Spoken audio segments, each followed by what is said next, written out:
All right, good people of Kansas City and Las Vegas and all around the world. This is Darren Smith along with Steve Walls. We'd like to welcome you to the pregame cheat sheet. We are live from Arrowhead West, also known as the Allegiant Stadium. Steve, your first initial thoughts being here once again. I think we're here for the Pro Bowl. We're here every year for the Chiefs-Raiders game. And, of course, this is the home of Super Bowl 58 as well. Right. Yeah, Chiefs fans really show up. You call it Arrowhead West, and that's definitely what it is when you think about just how many Chiefs fans travel. When you think about how many Chiefs fans travel to Las Vegas for this game, it's like a yearly tradition for some people. Yeah, and of course, we've been there for a couple of days, got a chance to enjoy the sights and sounds, the fights here in Las Vegas. Of course, you kind of hear in the background Raider fans, the Chiefs fans, they go at it with each other. Of course, kickoff is at 3:25 Kansas City time, 1:25 here local. I know Steve and I were interested in some of the other games that are going on currently. But we're here, as always, to get you ready for today's matchup. Kansas City comes to this game fresh off of a loss Monday night to the Philadelphia Eagles at Arrowhead. They come into this game. The Raiders, they've been kind of hot, since they've switched coaches, going from Josh McDaniels down over to Antonio Pierce. They're coming off a last week loss to Miami. They had a chance to tie the game at the end of the game, but the pass was intercepted. They come into today's game with a 5-6 record. Chiefs are 7-3. Raiders have an outside shot of making the playoffs if they can be successful in today's game. And you mentioned just the coaching change. Look, this is their second coach in the same number of years, right? So you go from John Gruden to Josh McDaniels, and then the coach they have now. And it's like, man, a lot of these players that they currently have were on those rosters over the past couple of years. So I think they're fed up. The organization is fed up. And then not only that, but you last time you beat the Chiefs, you took the stadium tour around Arrowhead with your bus, and so haven't won a game since. And now the Chiefs try to come in here, and if having the full understanding that if they're not careful, this game the Chiefs could go to 7-4, and the Raiders can go to 6-6. But one good thing going into this game that has been Kansas City's on their good side, that they've never lost here. They've never lost in the stadium. Yeah. So that they have that going for them. But again, there's a lot of things that they hadn't done until this season that has happened recently. Coming off of last week's game, the Chiefs, 3 games in a row, Steve, they have not been able to score a point in the second half. Not a field goal, not a safety, and of course not a touchdown. That's something that, of course, has been brewing over the last week. We've talked to Andy, we've talked to some of the players about it. What's your thought process on why they have not scored in the second half of the last 2 ball games? And is that something that will continue in today's game, in your thoughts? I mean, it's about being a real well-rounded offense. I mean, last week we talked about the fact that they ran the ball very well in the first half. Yeah. And you had the Isaiah Pacheco, he runs for 80-some-odd yards, and Clyde Edwards-Helaire was a good 1-2 punch. You had threw Jerick McKinnon in there. And in the second half, it was like, all right, let's switch things up and let's just pass the ball and go away from the run. And at the beginning of the second half, you had Isaiah Pacheco, who popped a 10-yard run, then followed by Clyde Edwards-Helaire, who had 7 yards. And you go away from it completely. And I think just being that well-rounded offense is where this Chiefs team needs to be. Now, I put all the blame on Andy Reid. A lot of people say, well, it's Matt Nagy calling the plays. There should be, because there's no Eric Bieniemy now. Granted, Eric Bieniemy held these players accountable. I feel like it was still the same. When we look at, like you said, Andy Reid Andy Reid would he will give out the credit and he'll take all the blame. And so, salute to him. But, if you know, you know. But one of the things, Steve, looking at this, last time these two teams played in this building was back on January 7th this year. Chiefs came, that game got flexed, I think, from being a Sunday to a Saturday game. They came in and won this game 31-13. That's what I remember we talked about.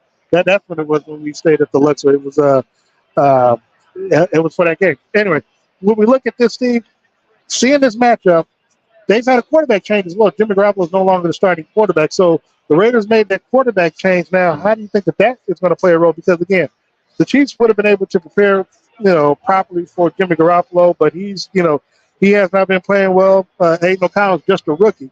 And so, he threw for 271 yards last week, a touchdown. Again, you don't know what you don't know. So he's never been involved in this Raiders-Chiefs matchup.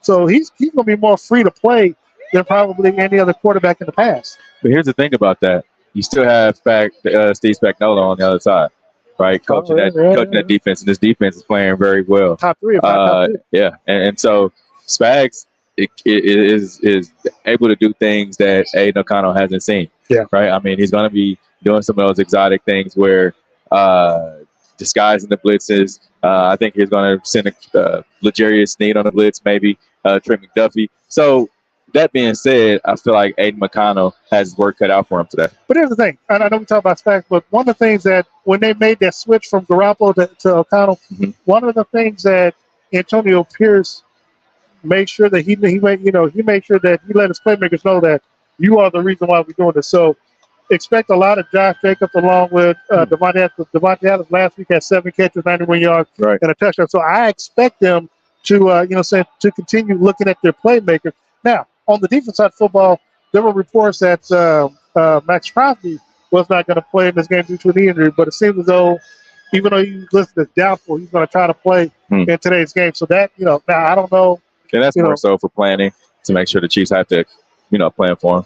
Well, yeah, perhaps, but it also everybody seems to get healthy when it comes to playing the Chiefs or whatever. Of course they do. Kansas City, though, look, we know the struggles that they've had on offense, and let's just dive right into it, Steve. They'll be without McCole Hardman. They'll also be without Kadarius Toney in today's game due to injuries. I think Richard James is going to be active in today's game. But they've had problems, as we saw last week's game, and it was magnified then on the Monday night game, Super Bowl rematch, with the drop passes from these wide receivers. Now, look, everybody take blame in that. Mahomes did overshoot some. He did throw some in the dirt, and he did, and the receivers did drop the passes. But we've talked about it week in, week out. Do you think that they have, I guess within these last 4 or 5 days, 6 days, worked out the kinks to, figure out. And what do you think it is? I mean, because I think it's either lack of discipline, lack of focus. What is it, in your opinion, to why these receivers keep dropping passes? You know what? I feel like it's just it's the connection issue between quarterback and receiver. Like, I don't feel like there's the trust that needs to be had between Patrick and, let's just throw a name, Sky Moore. I don't think there's a trust that needs to be had between Patrick and Sky, because we see it week in and week out with these other quarterbacks and their receivers. Now, granted, there's a huge difference between Jamar Chase and Sky Moore. But you see Joe Burrow come hell out of water. He's going to throw the ball to Jamar Chase, even though the defenders know that the ball is going to him. He's still going to try to get it there. So, I mean, you see that, and I say that to say this. It's just, I feel like the trust factor needs to be had. Patrick needs to trust in his receivers a little bit more. And if he can't do that, then it's going to be a long rest of the season. I mean, we get MBS. We talked about the drop pass last week, but when was the last deep ball that MBS actually caught? I mean, we don't see those deep balls for touchdowns like of course, big drop off, but we don't see them like we used to. And I feel like that needs to be had to open up the scheme a little bit more. Well, let me ask you this. Now, I don't know if it's devil's advocate, but just a genuine question, because we look at a player like a rookie in C.J. Stroud, and we look at the receivers, Nico Collins. They just playing. He's going out there and playing. Yeah, but what I'm saying is, but he's also throwing receivers open. He's also hitting them on the money. We can't exactly say that Patrick has been doing that this season. Yeah, I agree. And so yeah, I mean, again, I think it's a collective unit. They win together, they lose together, and there's blame to go all the way around. So, I mean, I don't have the answers, and other people who are probably watching wondering, well, what's your solution? I don't know. I mean, my solution, but talk to the players, they seem to do it, is continue to work, work harder at it. According to Sky Moore, they do extra reps in practice and stuff, with Patrick and, trying to catch the football and stuff with the dug machines. It's just transferring over to the game. It's the connection, man. And the receivers have to have the want to, right? Like, you've got to be aggressive, and you don't see that. Now, one thing that we did see, and I'm just gonna call it like I see it, because he is a receiver, is Kadarius Toney. He brought a different energy to the punt return game, to kickoff return as well. Yeah, I mean, just the energy. But now he's out. So it was just come from. It was just a different energy. Isaiah Pacheco brings a different energy when he gets the ball, and I feel like that's the energy that they need. Otherwise, I mean, the energy is just not there. Yeah, and there's a lot of, I guess, X factors if we were to say, if we were to go dive into as to why things aren't the same as they have been in years past. I mean, the easy excuse answer would be obviously BMB not being there. But one of the things that you have brought, you brought the fact before even in the presser is the fact that it doesn't look like they're having fun right now. Yeah. I mean, look, I'm obviously have fun if you win it, but if it's a tight ball game, I mean, and you're struggling to even get a win, there's really no fun in that, because it becomes more work than anything else. Because you think about, we're putting ourselves under pressure, under stress because we're dropping passes, or they ran the football effectively in the first half last week, 128 yards. Second half, they only ran it for 40 yards. Yeah, and I mean that comes with just it all goes to the same thing, the connection that you're having with your team, not only just with the receivers, but the connection with the team. But that part with the rush of the second half, that situation of football, that's coaching right there. That's coaching. Yeah, I mean they're only running the plays that's been called. Yeah, and so they should have run the football. But see, I mean, when we look at today's game again, now this is still a big game for Kansas City. Kansas City, I think it's more pressure on Kansas City to win this game versus the Raiders, because one, they're already out of first place in the conference with their loss, and of course, because they have one more game, they play one more game, they have one more win. Baltimore is in first place. Technically, now the Chiefs are in third place due to Miami winning on Black Friday. Now, Chiefs win, they'll jump them, of course, because of the head-to-head victory. But the Chiefs have got to start. Chiefs have got to get back, not only being in the situation where they can put points on the board, but where teams will start to defend, because now, after last week's game and the loss being magnified, everybody, the people feel like, okay, the Chiefs are kind of down to score this year, but they're still the Chiefs. Mm-hmm. Now, because of what took place last week, they're really like, oh, the Chiefs are now ready for the taking. So, because, look, I've heard on, shows around the country, I listen to a Cleveland show, the Ultimate Cleveland Sports Show. Mm-hmm. Everybody believes that Kansas City is vulnerable right now because, first thing they say, their wide receivers can't catch. Yeah. But, Mahomes isn't the same package that, again, he's going to throw for 17 touchdowns right now. We're going into week 11, week 12 of the ball game. He's only got 17 touchdowns. I agree. But it's part of there's points not only in the second half, there's points with this offense that it stalls, right? Like you get the first, and they'll come out and do it today. They'll show us exactly what they're going to do. You get the first 15 plays that were all scripted. They know what's coming, and they'll run down and it looks seamless. And then they get the ball again and it's punt. Get the ball again and it's punt. And so I really feel like, and the Chiefs are taking the field now. If you guys are wondering what the noise is, but you can't have those stalls in the offense, because if you're not able to keep your foot on the gas, then I mean, what are you going to be able to do? No, I get it. Look at this. Chiefs again. They'll be without McCole Hardman. He hasn't really had that big of a splash impact in his return to Darius Toney and a few other players that are on the inactive list. But Steve, who on the offense are you looking to have? Not even the X factor. What are you thinking against this Ravens defensive front without a Max Crosby if he tries to go, or even if he's limited? And then of course, don't forget the Chiefs have their former draft pick Marcus Peters on the other side of the field today. So. Mm-hmm. How do you see this matchup between the Chiefs offensively against Raiders and their defense? If Max Crosby isn't able to go, I feel like he's their Chris Jones, right? How he goes is how the Raiders defense goes. Of course, you got Marcus Peters on the top. Mentioned him, Marcus Peters on the other side. He knows this offense. He knows Patrick's tendencies. Of course, he hasn't played him in a couple years, but he still knows it. I mean, he's familiar with Patrick and with this. Now, granted, different receivers, but he's familiar with Travis Kelce. Right. So I mean, you look at this defense for the Raiders, and they want to get after the quarterback. I think that's going to be how they're able to be successful. And if they're not able to get after the quarterback, then I think the offense should have their way. Yeah. Look, obviously the Chiefs are a 9.5-point favorite in today's game. I do expect the Chiefs to win. Division matchup, the way these games have been. Yeah, I mean they play different, and I can't see a scenario where the Chiefs are blowing them out. look, I'd like to see it, of course, but I just don't see it happening again. Fans are starting to come in right now. You can hear it in the background. That's why we love doing what we do, so you get a chance to feel and see what's going on here as we are live on the road in Las Vegas at Allegiant Stadium, aka Arrowhead West. Steve, look at the Raiders' offense again.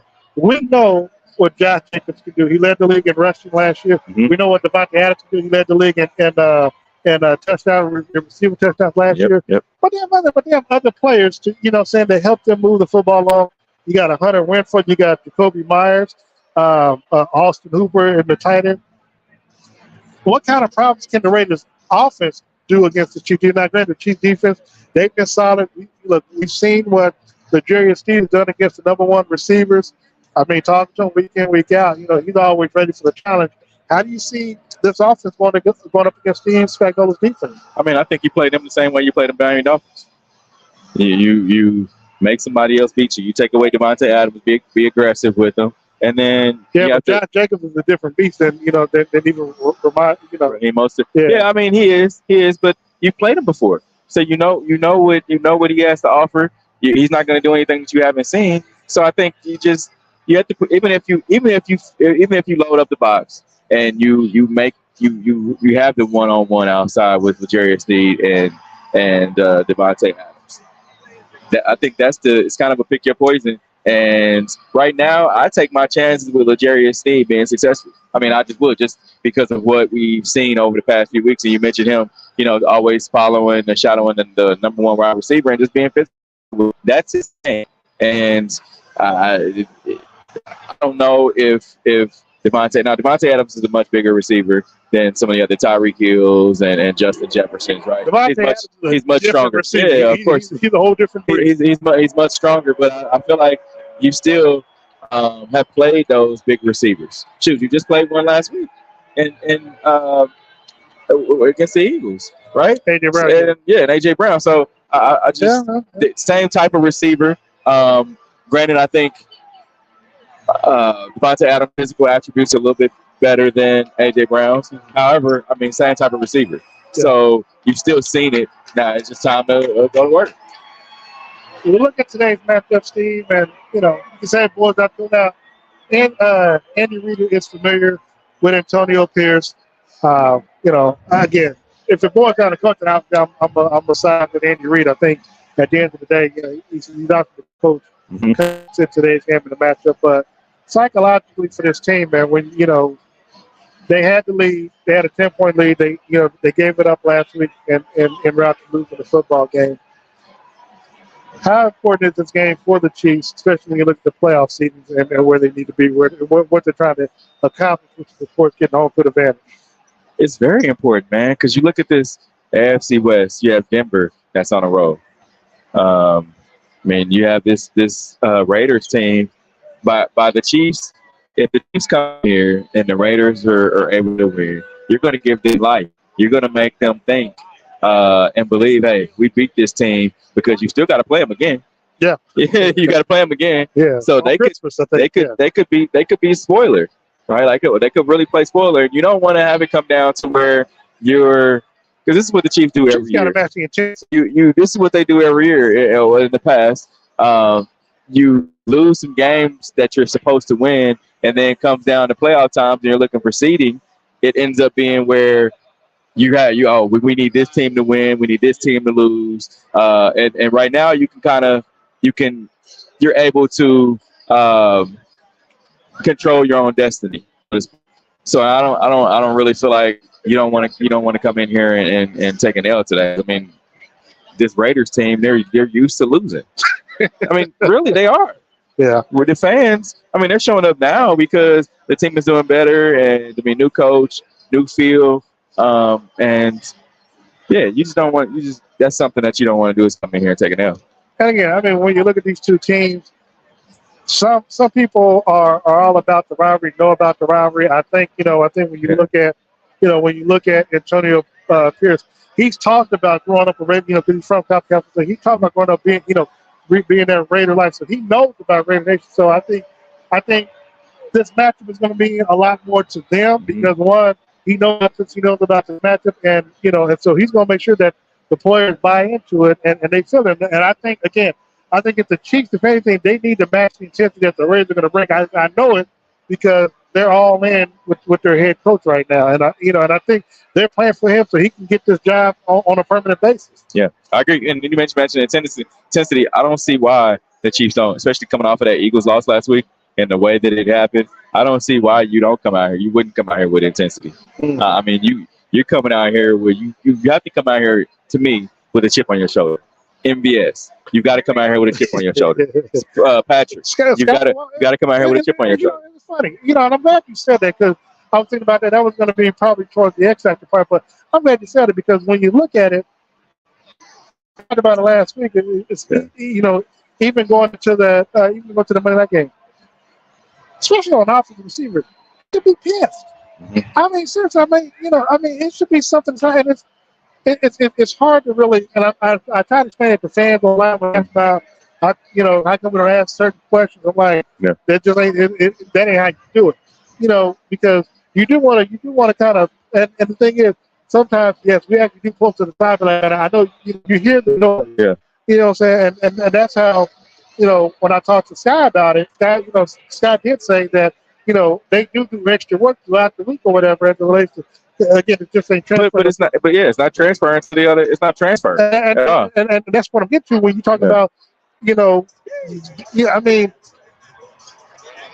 if you can't be upset at yourself to make sure that coming into this game, tell yourself, I'm not going to know damn football. Yeah. You know what I'm saying? Like, if Patrick, because again, the only way Patrick is going to trust you if he goes to football, you catch him and do something with it. Yeah, I agree. You know what I'm saying? And vice versa.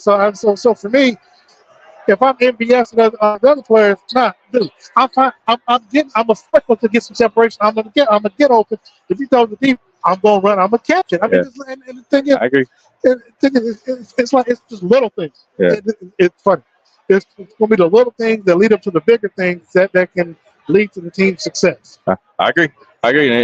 And that's why I asked the question I asked about Patrick holding these guys accountable. If you don't hold them accountable and you don't make these guys better, and I talked to a couple of star writers on Thanksgiving morning, and I said Patrick made DeMarcus Robinson a lot of money.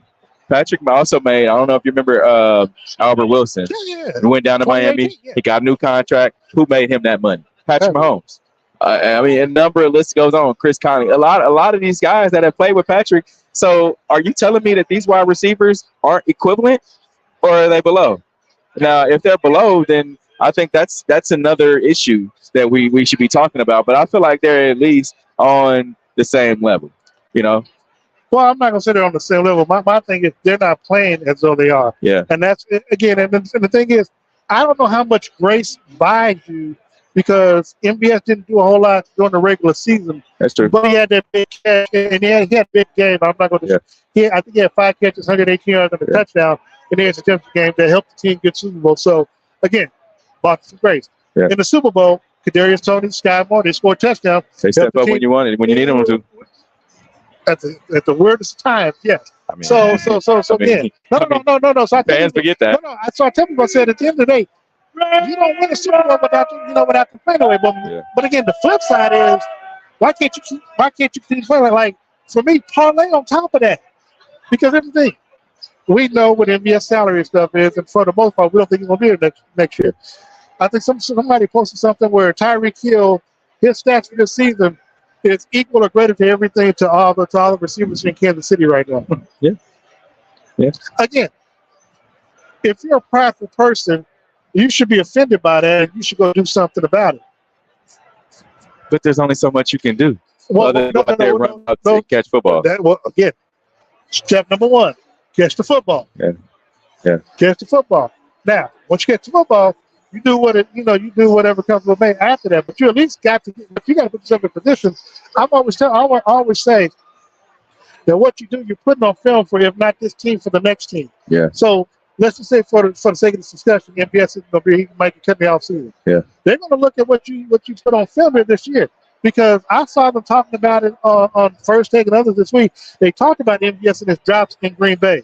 They said Kansas City knew about this when they signed him last year. Yeah. They signed him. So if you had to drop problems in Green Bay, you had to drop problems here, what team is going to want you next season at the salary that you were making here? Yeah, I mean, here's the thing. Here's the thing on top of that. You know the guys you got to play to their strengths. Yeah. If the deep ball isn't MVS's strength, why are you throwing it to him? Now, one of the things that Patrick's talked about, he talked about how teams have been double, triple teaming Kelsey lately, which I didn't really have a big secret. I figured that'd be obvious. But again, last year Patrick was more patient when it came to even throwing underneath passing stuff. Now, I noticed that there have been games, and I know we talked about it especially when they were in Germany. He would get the ball and didn't even wait for the play to take place. He's already out running, trying to make something happen. Yep. Is that something that's concerning to you, that he's not allowing the play to develop before he's taking off and trying to do the Patrick Stample? No. I think of course, there's always times for that, but it's going to make the defense honest. I mean, you talked about the fact that they're triple teaming Travis Kelce. That means one of these other receivers has to get open, and I think that takes some of the pressure off Patrick. Patrick feels that pressure, and that's the reason why he's running. I mean, the offensive line hasn't been the greatest this season. I mean, it could be better. Like you got the new left tackle, new right tackle. They haven't played their best. So I think that has a lot to do with it too. I want to say that they haven't played their best, but look. One, Patrick hasn't gone down with an injury. Offensive been equal, compared to other years where he's been, so he's true. And I don't even think he's been sacked as much, this season. And granted, he's running around, and now I don't know if a lot of it's been because false start or whatever, and you put him in a pass situation where he gets the ball out. But the offensive line has struggled, but it's been more so on the outside. Now, granted, I have seen a few questionable penalties even on the inside with the guards and the center and stuff like that. So, I mean, there's room for improvement all the way around, and obviously it can continue to start with today's game against the Raiders. Let's look on the defensive side of football for Kansas City, and obviously we just got to talk about the Raiders and their offense, but Chris Jones, I think last week Trent McDuffie, they both had 2 sacks in the game against the Eagles. I think either offense or someone else had a sack in the game as well. What are you seeing? How can this defense continue to improve? I think they're top 3, number 2 in the league behind either Dallas and Cleveland. But will the team need to rely more on the defense in this game to help them win? I think they. That's crazy because you think about it. It's always never going to say that. Yeah, it's always been the offense. It's always been the offense and the defense trying to catch up. Now the offense is trying to catch up to the defense. I mean, the defense is firing on all cylinders, man. I don't know how much more you can ask for this defense. I mean, they get you the ball back. You look at last week, they got you the ball back with a little over 2 minutes to go, and you still figured out a way to not just come up with a score. And not win the ball game. So. And I heard Trent McDuffie and Chris Jones. They kind of said the same thing. We believe in 15.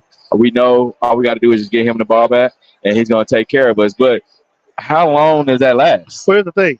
They believe in 15. No, they believe in 15. They said we believe in 11. But how long does that? How long does that last? Patrick, you ain't going to work, so I mean, so it lasts longer than the last question. You can believe all day long in Mahomes. Again, look, we had this conversation last week.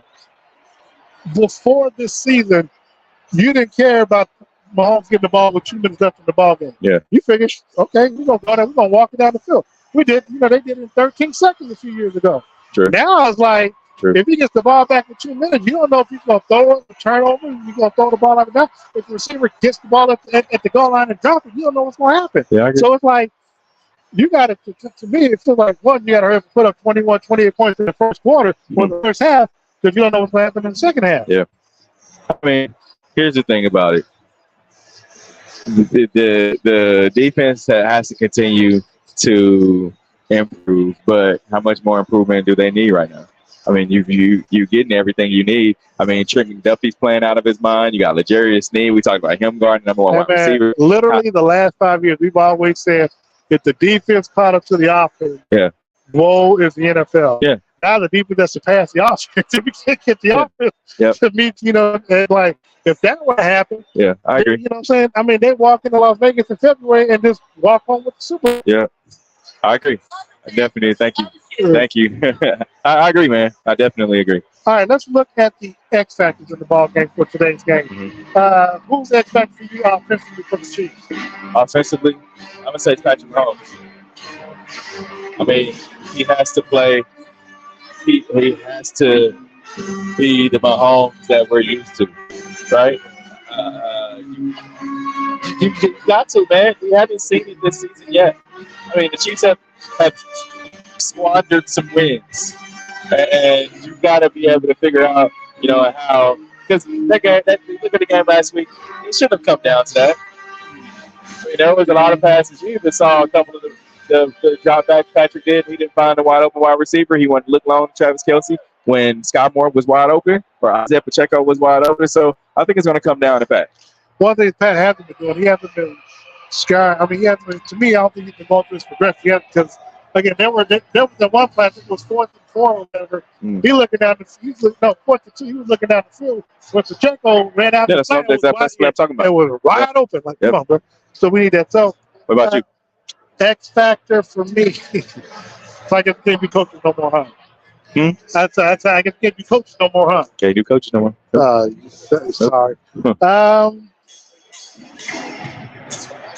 Just to go through our receivers, man. I mean, let's put up a shut-up time, man. Again, probably got to kick in sooner or later, man, to where you're going to play a good game. Man. Again, look, for me, I haven't even bet on this game. But, for me, I know the Chiefs are going to win. The Packers hits the over on this passing yard. Because, I mean, that means they're just going to but I the watch with the two Kelce, because Kelce hadn't had really a good game. Coming off of last week's game. Where he had the fumble, again, that's like it's like the second or third time he's had a fumble that has led to the team losing. He had a fumble last year against Cincinnati. So that's something he needs to come back from. So I said the wide receivers with the next factor being that stuff. Yeah. Defensively, who are you looking for? Defensively, I have honestly, L'Jarius. I'm gonna single one guy out. It's L'Jarius Sneed.